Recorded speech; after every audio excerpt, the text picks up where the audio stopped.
Pour la première fois, à l'initiative de Godolphin et France Gallo, les hommes et les femmes de l'ombre œuvrant chaque jour dans les écuries de course et d'élevage ont été récompensés par leur père lors d'une soirée de gala à Auteuil le 19 novembre 2016. Et ce soir, c'est vous qui êtes dans la lumière, c'est votre soirée, soyez les bienvenus. Car rien ne pourrait se faire sans ce personnel dévoué et surtout passionné au quotidien. Je crois qu'il y a les chevaux et ceux qui vivent avec. Le reste, c'est complètement accessoire. Un jury de 14 membres présidé par Christine Linders a eu la tâche ardue de sélectionner les 3 finalistes, puis chacun des lauréats des 5 catégories parmi plus de 170 candidatures. Vous êtes désormais les ambassadeurs de notre sport. Également un exemple pour les jeunes générations. Alors merci pour votre travail et bravo. Avant de devenir un top jockey, comme tous, Jacques Ricou a en effet commencé en tant que lad. Il tenait donc à désigner le meilleur cavalier d'entraînement, ou plutôt la meilleure, puisque Aurélie Baillif a remporté la palme venant de l'écurie de Pascal Journiac en Anjou. Chaque victoire est belle et chaque cheval a son histoire et chaque lad a son histoire et c'est bon de voir tous ces gens passionnés.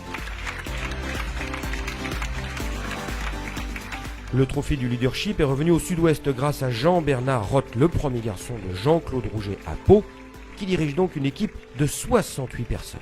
Le personnel, c'est quand même mon quotidien, ma vie à moi.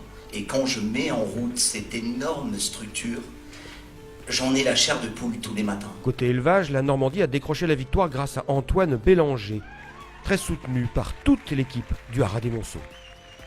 C'est un travail d'équipe avant tout, je l'oublierai jamais. Chantilly repart avec le trophée du dévouement pour les courses obtenues par Jean-Paul Montulé, 57 ans, ancien apprenti chez Henri Van de Poel, et qui a accompli le rêve de sa vie, devenir premier garçon chez le jeune Francis Graffard, de 30 ans son cadet. Et là, il ne peut plus rien m'arriver. Voilà, j'ai tout eu.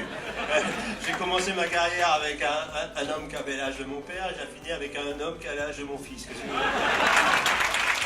Le renouvellement des générations a été sacré dans la catégorie des jeunes espoirs, avec le triomphe spectaculaire de Claire Billet-Legros, une jeune femme de caractère dans le haras normand de l'Agacan. Et je tiens aussi à remercier tous les gens qui ne m'ont jamais soutenu, qui ont pensé que je ne réussirais pas. Parce que c'est sûrement parce qu'ils n'y ont pas cru que je me suis encore un peu plus accrochée à mon projet. Et voilà. Merci à toi. France Gallo et Godolphin, pour couronner la soirée, avaient prévu un super prix disputé par les 5 vainqueurs. L'employé de l'année est Jean-Bernard Roth.